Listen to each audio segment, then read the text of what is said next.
నా ప్రియమైన సహోదరి సహోదరులారా, వారు ఐగుప్తులో శ్రమలలో గుండా బానిసత్వములో వారు జీవిస్తున్నప్పుడు వారికి విడుదల కలిగించడానికి నాయకుడిగా ఎవరు పంపించారు? మోషేను పంపించారు. ఈ మోషేను పంపించినటువంటి దేవాది దేవుడు అంతకు ముందే ఏం చేశాడు? వారి అవిధేయత వలన వారిని అప్పగించాడు. అయితే ఇక్కడ ఇండివిజువల్గా నా యొక్క అవిధేయతను బట్టి మరి నా సంతతి ఒడిలో నేనేమేస్తున్నా కదా. ఒక్కొక్కరి విషయంలో ఆలోచన చేస్తే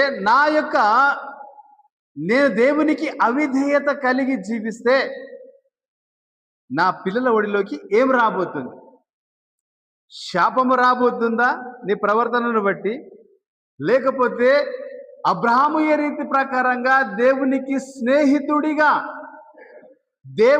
స్నేహితుడిగా ఆయన పేరు పొందినటువంటి ఆయన వలన ఆశీర్వాదం వచ్చింది.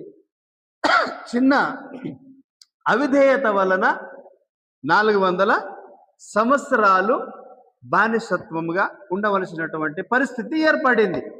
అయినప్పటికీ దేవుడు వారితో నిబంధన చేశాడు. ఆ నిబంధన చూసినట్లయితే మొట్టమొదటిగా ఈ యొక్క పరిశుద్ధ గ్రంథంలో 7 నిబంధనలు ఉంటాయి.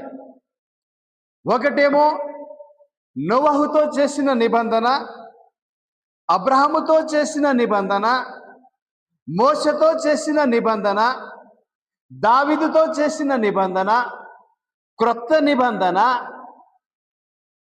చివరిగా నిత్య నిబంధన. ఇంకొకటి ఉంటుంది, ఆదాముతో చేసినటువంటి నిబంధన ఉంటుంది. ఈ 7